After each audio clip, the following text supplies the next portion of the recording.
All right, so we're almost here now. We're almost ready to go. The bigger motor units are harder to turn on. So we only get the bigger ones with all the big muscle fibers at the end when we need to recruit every single fiber within the muscle. So then the next really important question is, if I want to improve my strength, or if I want to do all of these different things and I want to train, what are the things that I can train? So if I want to look like Ronnie Coleman here and I want to be big and huge and muscular, can I train that? If I want to look like Haile Gebrselassie here and I want to be one of the greatest distance athletes ever, can I train my legs to have the right type of muscle fiber? Or can I train it to have the right size of muscle fiber? All right, so the things that we can train, I can put you on a different training regimen and we can change the metabolism of the muscle relatively quickly. Within about 6 to 12 weeks, we already are changing what fuels your muscle are using. If I put you onto a very specific diet, I could change the fuel you use within 7 days. So metabolism we can change quickly. Fiber size we can change. That's what Ronnie Coleman has done. He's lifted weights, and he's lifted in a specific way to make the muscle fibers bigger, so that we can change. We can change your aerobic capacity. That's how far you can run, how much energy you can deliver to your muscles to make them work pretty well. And that's what Haile Gebrselassie has done by doing a lot of endurance running. So he goes out and he used to run about 20 kilometers, so about, about 12 to 15 miles in the morning and about 12 to 15 miles in the evening every single day. So he's running about 30 miles a day every single day. That's going to have this huge endurance stimulus to be better at doing endurance exercise, and that's going to increase his aerobic capacity.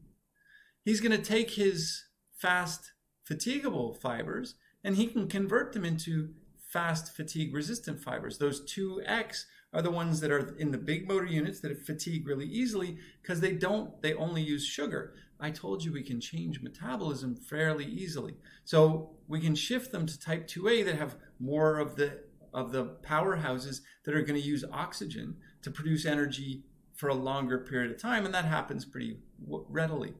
But if I want to shift 2As into 1s, so I wanted to shift fast to slow or slow into fast, that, if you had asked me 2 or 3 or 4 years ago, I would have said, nah, that's not something you can do.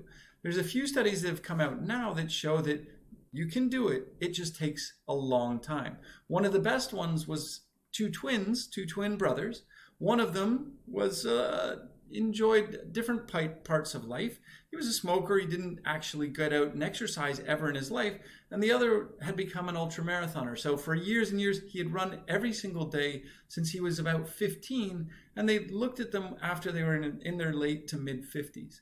And when they looked at them, even though they were identical twins, the one who ran every day had lots and lots of slow muscle fibers in his quads, whereas the one who never ran had very much a fast muscle fiber phenotype.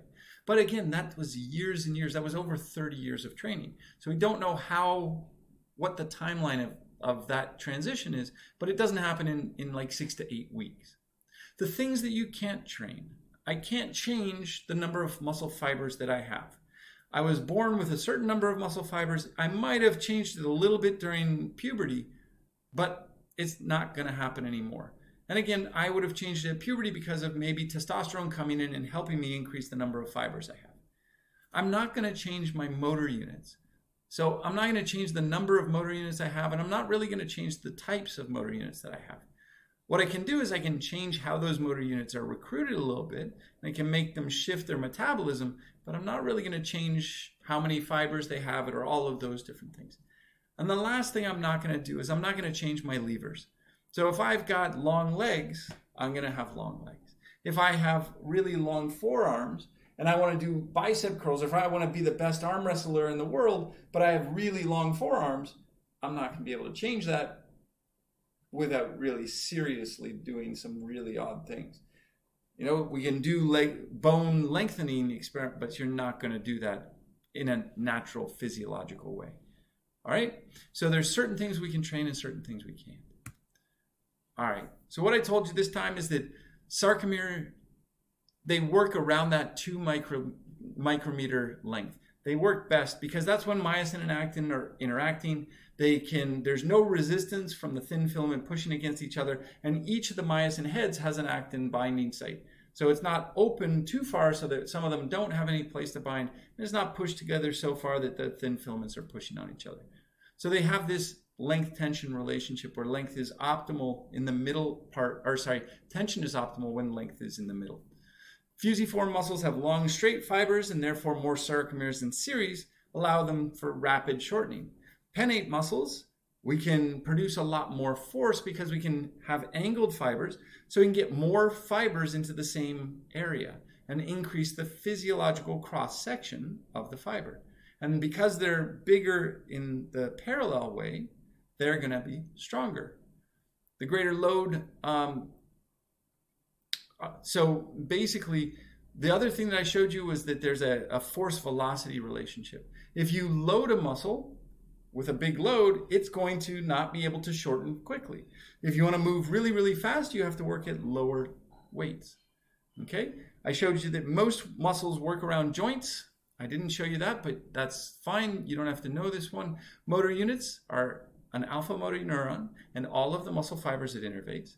Slow motor units have fewer muscle fibers within the motor unit.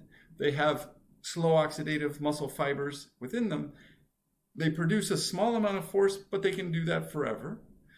Fast fatigue resistant motor units have a moderate sized neuron. They have a good number of muscle fibers in them, and those muscle fibers are these fast oxidative glycolytic muscle fibers, and they produce a good amount of force, and they're resistant to fatigue, but they do fatigue a little. And then the last ones are these big, rapidly fast fatigable motor units that are really big. They have lots of lots of muscle fibers. They're bigger muscle fibers in each in the motor unit as well. So they produce a whole lot of force, but they can't produce that force very long because they don't have the ability to generate a lot of energy. All right? And the way that we work is we take the smallest one, the slow ones, first, so that we get the smallest number of muscle fibers so that we can do these very, very fine movements. And then as we need more and more force, we just recruit more and more motor units. And that brings in more and more muscle fibers until we get all of the motor units within the muscle. And that's where we're going to be using, that's what we're going to be using when we try and do the maximum work that we can do. All right? So I hope you have a much better understanding now of how the muscle actually works.